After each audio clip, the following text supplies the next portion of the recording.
am very much here.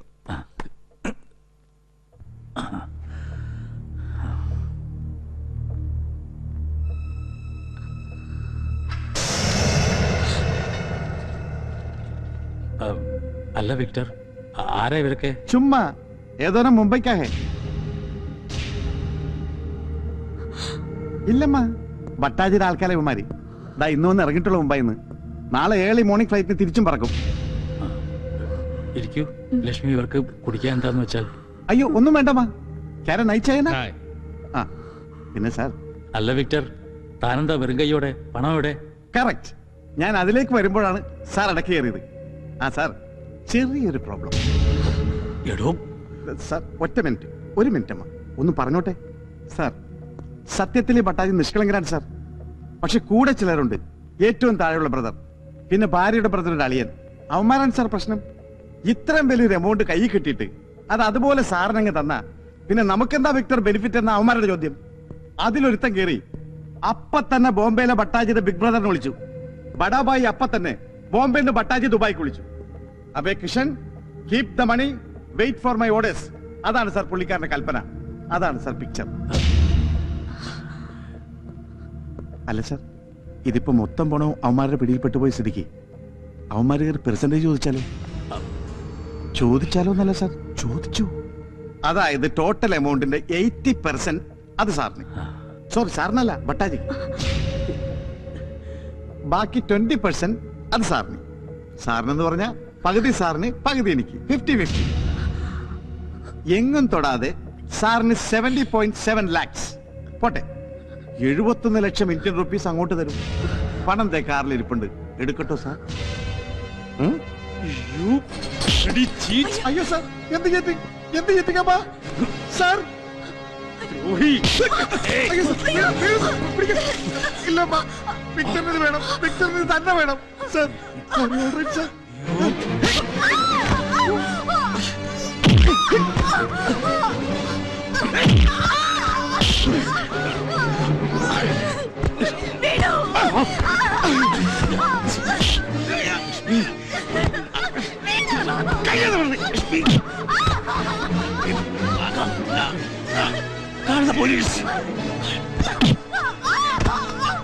Police പക്കടോ.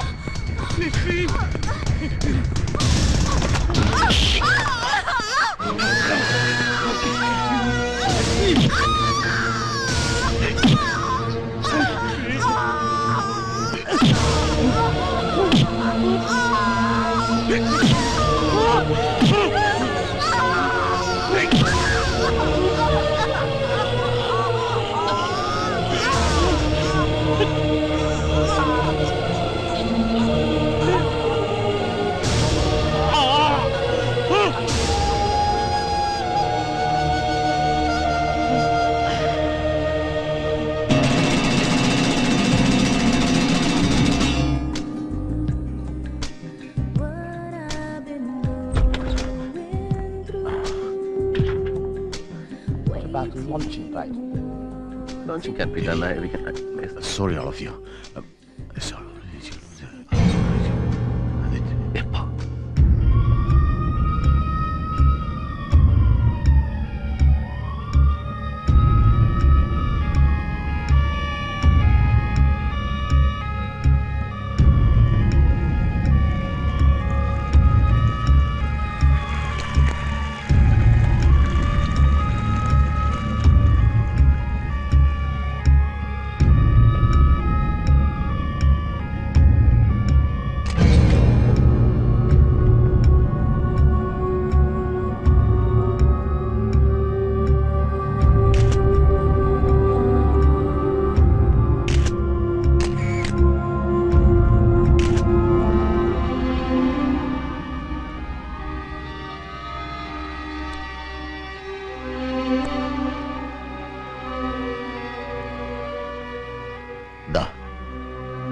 ഒന്ന് കൊളുത്തിയാൽ താനൊന്ന് relaxed ആവും.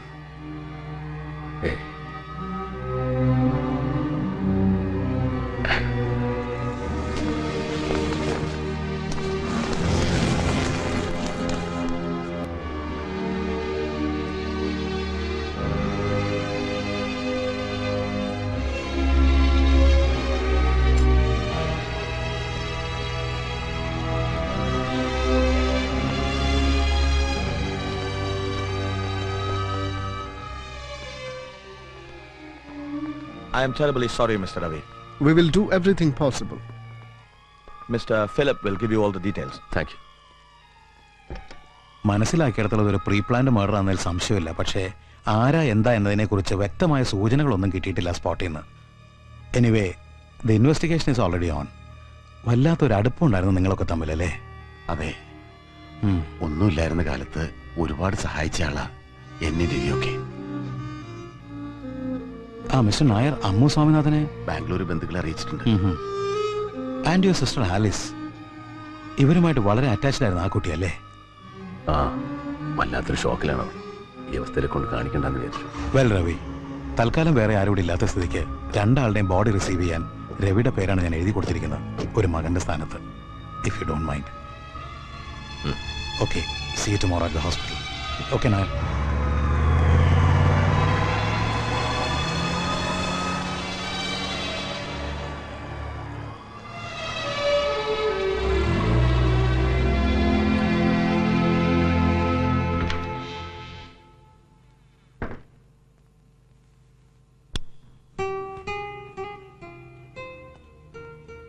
ആഹാ, അപ്പൊ ഇത്രയും നേരം ഒറ്റയ്ക്ക് മാറിയെന്ന് കരയായിരുന്നു അച്ഛാ എന്റെ പുന്നാരമോള്.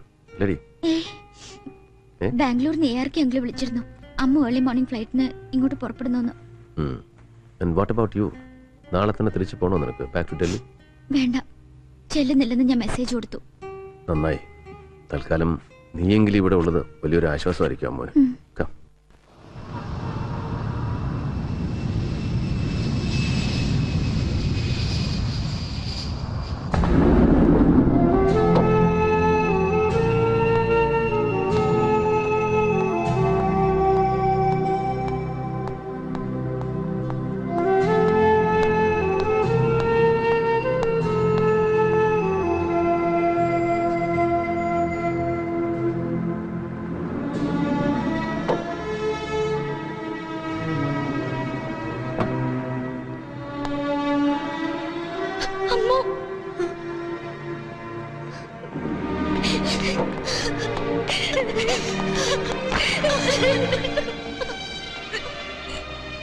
ചന്ദ്രേട്ടാ, വൈകിക്കണ്ട.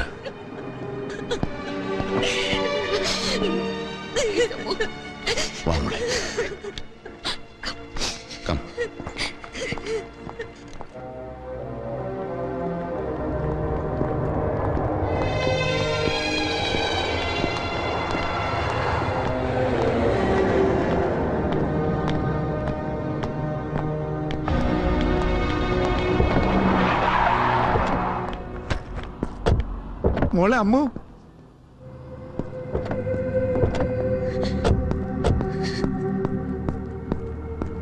കണ്ടോളൻസസ് മോളെ, കണ്ടോളൻസസ്. ചേച്ചേ കരയല്ലേ മോളെ, ഒക്കെ ഓരോരോ ദൈവഹിതം. അങ്ങനെ വിചാരിക്കുന്നു നമ്മൾ. കഷ്ടം കേട്ടോ മോളെ. ഇന്നലെ കാലത്തും രണ്ടുപേരും ചെന്ന് ജീവനോടെ കണ്ടതായിരുന്നു വിക്ടറങ്കിൾ, സാറിനെയും മോളുടെ അമ്മച്ചിയെയും. എന്തിന്? ഇന്നലെ കേസിന്റെ കാര്യങ്ങൾ പറഞ്ഞ് തമ്മിൽ പിരിയുമ്പോഴും എന്നോട് പറയായിരുന്നു സാറ്, വിക്ടറെ ആരും ഒരു കമ്പനി ഇല്ലാതെ ഒറ്റക്കിരുന്ന് മടുത്തടോ, നേരമുണ്ടെങ്കിൽ നീ ഒരുത്തനെങ്കിലും വൈകിട്ട് അങ്ങോട്ട് ഇറങ്ങ്, ടിവിയിൽ മോളുടെ പ്രോഗ്രാം ഒരുമിച്ചിരുന്ന് കാണാം, എന്നിട്ട് ഒരുമിച്ചിരുന്ന് ഒരു ഡ്രിങ്ക് കഴിക്കാന്നൊക്കെ.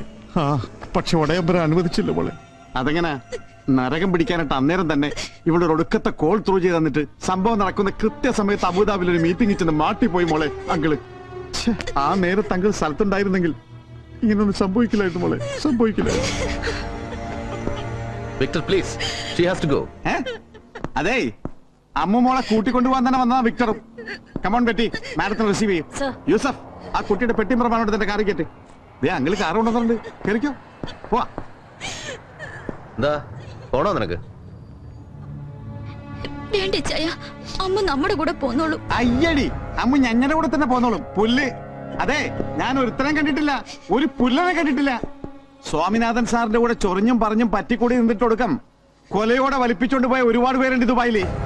കേട്ടോ മോളെ, എന്നിട്ടൊടുവിൽ കഷ്ടകാല സമയത്ത് ഈ വിക്ടർ ഒരുത്തനെ കൊണ്ടല്ലാതെ ഒരു വട്ട് സോഡയുടെ ഉപകാരം ഉണ്ടായിട്ടില്ല മോളുടെ അച്ഛന്.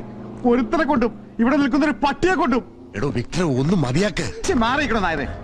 എന്നിട്ടിപ്പോ അതേ ചത്ത് കിടക്കുന്നവരുടെ ചവടുപ്പിക്കാനാള്, ബോഡി ഒപ്പിട്ട് വാങ്ങാനാള്, മോള് വന്നിറങ്ങുമ്പോ എഴുന്നള്ളിക്കാനാള്, കണ്ണീര് തുടപ്പിക്കുന്നു, മിഞ്ഞാ പിടിപ്പിക്കുന്നു. ആഹാ, എന്നാ പറ്റി സാറേ? പെങ്കൊച്ചു കയറി അങ്ങ് കൊഴുത്തുമുഴുത്തുള്ളോന്ന് കണ്ടിട്ടായിരിക്കും സാറിപ്പോ ഒരുമാതിരി മിണുമിണാന്ന്.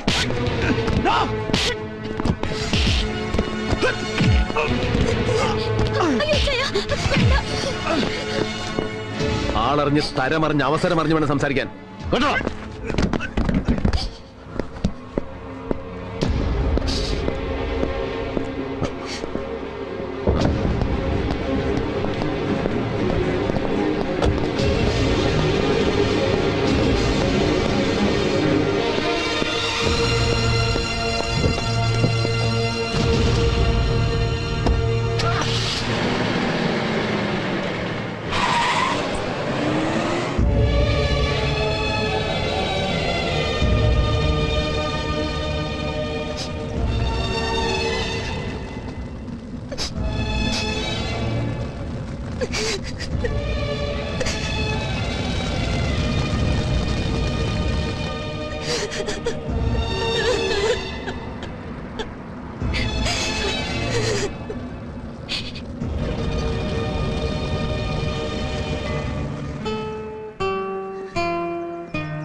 അമ്മോ,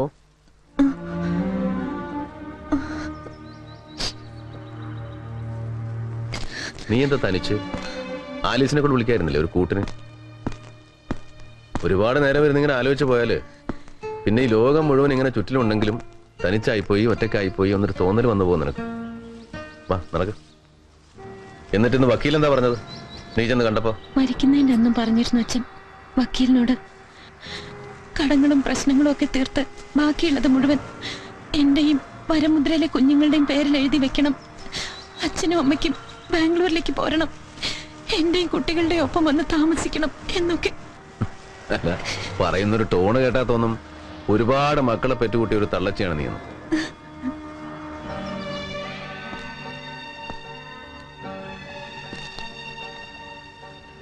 മൊത്തം ലയബിലിറ്റീസ് എത്രയാണെന്നൊരു കണക്ക് തിട്ടപ്പെടുത്താൻ ചന്ദ്രേട്ടനോട് പറഞ്ഞിട്ടുണ്ട്. ഏറിയാൽ ഒരാഴ്ച. എത്രയാണെന്ന് അറിഞ്ഞു കഴിഞ്ഞാൽ പണം എവിടെ നിന്ന് വരുന്നുവെന്ന് നീ അന്വേഷിക്കണ്ട. കടങ്ങൾ വീട്ടിട്ട് നിനക്ക് തിരിച്ചു പോകണം. Back to Bangalore. പ്ലീസ്, അച്ഛന്റെ സ്ഥാനത്ത് രവിച്ചായനായിരുന്നെങ്കിൽ പഴയ സഹായങ്ങളുടെ കണക്ക് പറഞ്ഞിട്ട് എല്ലാം ഏറ്റെടുക്കാൻ സമ്മതിക്കുമായിരുന്നോ? മറ്റാരെങ്കിലും, എത്ര അടുപ്പമുള്ള ആളായാലും അഥവാ ആരെങ്കിലും വെച്ച് നീട്ടിയാൽ തന്നെ വാങ്ങുമായിരുന്നു രവിച്ചായൻ. അത് ഫൈറ്റ് ചെയ്യൂ അവസാനം വരെ. Until the end. എവിടുന്നോ എടുത്തു വളർത്തി ഇത്രയുമൊക്കെ സ്നേഹം തന്നിട്ടും എന്റെ ഡാൻസ് കരിയർ, പ്രോഗ്രാംസ്, അനാഥ കുട്ടികൾ, അങ്ങനെ ഓരോരോ പേരും പറഞ്ഞ് അച്ഛനും അമ്മയ്ക്കും കയ്യെത്താ ദൂരത്ത് തന്നെയായിരുന്നു ഞാൻ. പലപ്പോഴും കാണാഞ്ഞ് കണ്ണ് നിറഞ്ഞിട്ടുണ്ടെന്നല്ലാതെ പരാതി പറഞ്ഞിട്ടില്ല രണ്ടാളും ഒരിക്കലും. പക്ഷെ ഇന്നിപ്പോ മുമ്പ് ഒരിക്കലും തോന്നിയിട്ടില്ലാത്ത പോലെ തോന്നിപ്പോകുന്നു എനിക്ക്. എല്ലാം ഏറ്റെടുക്കാൻ എനിക്കൊരു കടപ്പാടുണ്ട് അവരോടെന്ന്. പ്ലീസ്, രവിച്ചായന്റെ പണമല്ല, സപ്പോർട്ട്, അത് മതി, അത് വേണം എനിക്ക്. തൽക്കാലം ബാംഗ്ലൂരിലെ വരമുദ്രയിലെ കാര്യങ്ങൾ നോക്കാൻ കൂടെയുള്ള ഫ്രണ്ട്സ് ഉണ്ട്. കുറച്ചു കാലത്തേക്കൊക്കെ they will manage. പിന്നെ പാവം കുട്ടികള്, അവരെന്നെ മിസ് ചെയ്യും, എനിക്ക് അവരെ മിസ് ചെയ്യും. പക്ഷെ ആലോചിച്ചിട്ട് ഇതല്ലാതെ വേറെ വഴിയൊന്നുമില്ല എനിക്ക്.